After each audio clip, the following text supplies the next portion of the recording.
Don't stop giving. Your giving matters to God. You need to give because your life depends on it. You need seed in the ground. Luke 6:38 says, "Give, and it shall be given unto you, good measure, pressed down and shaken together, and running over shall men give unto your bosom.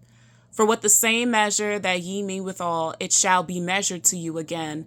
Every seed has a different size and weight. When you're planting seed after seed and watering your seed, you're creating a garden.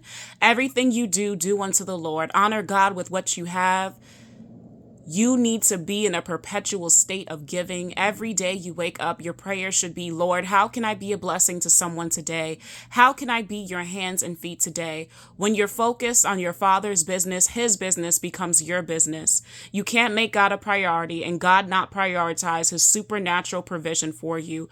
The quality of your giving matters to God. 2 Corinthians 9:6-7 says, "He which soweth sparingly shall reap also sparingly, and he which soweth bountifully shall reap also bountifully.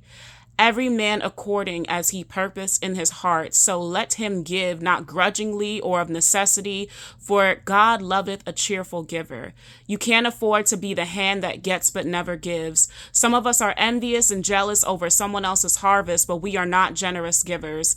And you can't be focused on what someone else has because you don't know what they did to get what they have. Proverbs 11:24-25 says, "There is the one who generously scatters abroad, and yet increases all the more. And there is the one who withholds what is justly due, but it results only in want and poverty." The generous man is a source of blessing and shall be prosperous and enriched, and he who waters himself will be watered, reaping the generosity that he has sown. Even when it appears to look like you're in lack, you should still be giving because your seed will always produce. God will never ask you to give what you don't already have. Your giving comes with a risk and reward. God is a God who restores and replenishes. You will not run out because God has more than enough supply, and he will use you as a distribution center in his kingdom. Your bank account is nothing in comparison to your heavenly account. Your bank account is nothing in comparison to what God will do for you. Your bank account does not measure the capacity of God's plan and power for your life. There's more. Don't tell God how much you think you should give, because there will be seasons where God instructs you to give out of your covenant, not comfort with God. You give out of obedience, not convenience or comfortability to God. Your giving is not for everyone to see or understand. Your giving is between you and God. Mathematics in God's kingdom looks different, and you withholding your seed comes with a cost too. When you withhold your seed, you're really withholding what belongs to God anyway. You look silly trying to play the hands that feed you. You look silly trying to withhold from the hands that you can't provide for.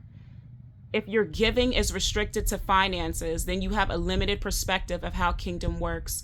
Your giving includes your prayers, thanking God in all circumstances, giving your body as a living sacrifice to God in all circumstances, giving and sowing seeds of love, gifts, talents, words of encouragement. One of my primary focuses is on giving to the poor, orphans, widows, and serving to the capacity of how Jesus did on earth. Your giving expresses how much you love God and how far you are willing to trust God. Some people don't want to give sacrificial seeds, but they want a speedy harvest/blessing. Today, I challenge you to give forward. The next seed you sow could change the trajectory of your life and the generations to come after you. The next seed you plant could be a setup for your divine breakthrough. Give forward.